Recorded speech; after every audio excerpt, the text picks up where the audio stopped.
इतिहास को समझना ना कभी कभी एक बहुत बड़ी पहेली को सुलझाने जैसा लगता है। तो आज हम सन 700 से 1750 के बीच के 1000 सालों में हुए बदलावों की दुनिया में चलेंगे और ये भी देखेंगे कि इतिहासकार इस गुत्थी को आखिर सुलझाते कैसे हैं। चलिए सीधे इस पहेली के दिल में उतरते हैं। स्क्रीन पर जो ये दो नक्शे दिख रहे हैं, ये एक ही इलाके के हैं, लेकिन इन्हें बनाने में लगभग 600 साल का फासला है। एक 1154 में अरब भूगोलवेत्ता अल इदरीसी में बनाया था और दूसरा 1720 में एक फ्रांसीसी मानचित्रकार ने। देखिए, दोनों में कितना जमीन आसमान का फर्क है। तो सवाल यही उठता है कि दुनिया को देखने का हमारा नजरिया इतने जबरदस्त तरीके से कैसे बदल सकता है और इसका हमारे इतिहास की समझ पर क्या असर पड़ता है। ठीक है, चलिए इसी में और गहराई से उतरते हैं।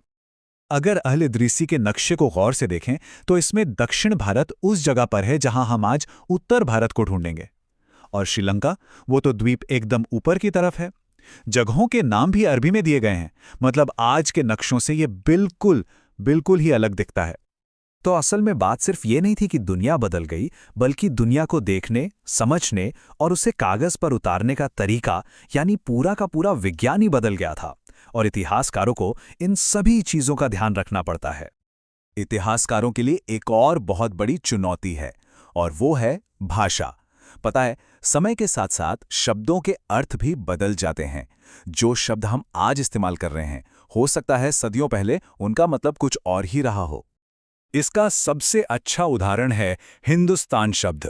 आज हम इसे भारत यानी एक आधुनिक देश के तौर पर देखते हैं, लेकिन 13वीं सदी में जब इतिहासकार मिन्हास-ए-सिराज ने ये शब्द इस्तेमाल किया तो उनका मतलब सिर्फ पंजाब, हरियाणा और गंगा यमुना के बीच के इलाकों से था। अब ये देखिए, ये बहुत दिलचस्प है कि कैसे एक ही शब्द पहले एक राजनीतिक सीमा के लिए इस्तेमाल हुआ, फिर 16वीं सदी में बाबर ने इसे इस पूरे उपमहाद्वीप के भूगोल और संस्कृति को बताने के लिए इस्तेमाल किया, और आज ये एक राष्ट्रीय पहचान बन गया है। मतलब उस वक्त इसमें वो राजनीतिक और राष्ट्रीय भावनाएं नहीं थीं जो आज हम इससे जोड़ते हैं। ऐसा ही एक और उदाहरण है विदेशी शब्द का। पुराने जमाने में किसी शहर में रहने वाले के लिए जंगल में रहने वाला एक विदेशी होता था, लेकिन एक ही गांव में रहने वाले दो किसान, चाहे उनकी जाति अलग ही क्यों ना हो, वो एक दूसरे के लिए विदेशी नहीं थे। और आज तो उसका मतलब बिल्कुल ही अलग है। चलिए अब इस पहेली का अगला टुकड़ा देखते हैं। ये कि जो ऐतिहासिक स्रोत हमें मिलते हैं वो खुद समय के साथ कैसे बदल जाते हैं और इतिहासकारों के लिए कैसी कैसी मुश्किलें पैदा करते हैं। इस दौर में एक और बड़ा बदलाव आया। कागज सस्ता और आसानी से मिलने लगा, तो लोग धर्म ग्रंथ, शासकों की कहानियां, अदालतों के दस्तावेज, टैक्स का हिसाब किताब सब कुछ लिखने लगे। इससे हमें जानकारी तो बहुत मिली, पर साथ ही एक नई समस्या भी खड़ी हो गई।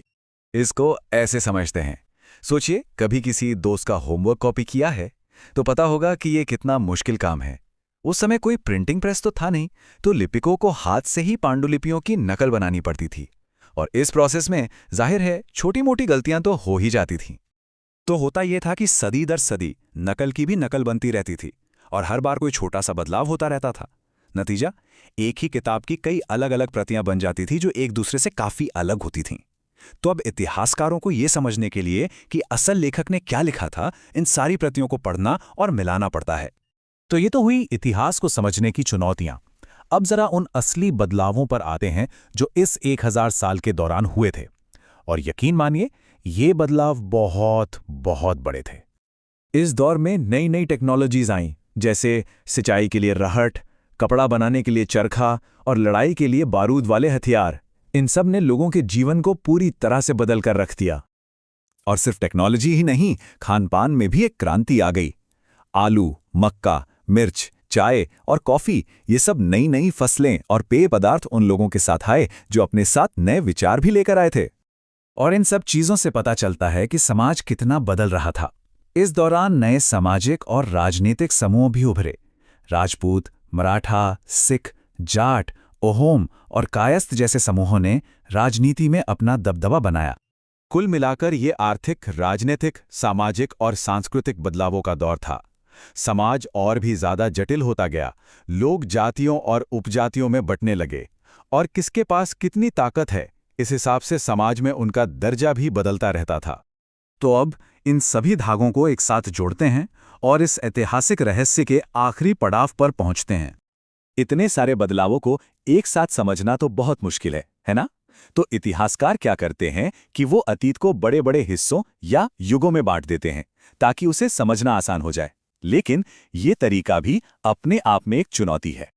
मिसाल के तौर पर 19वीं सदी में अंग्रेज इतिहासकारों ने भारत के इतिहास को 3 हिस्सों में बांटा: हिंदू काल, मुस्लिम काल और ब्रिटिश काल।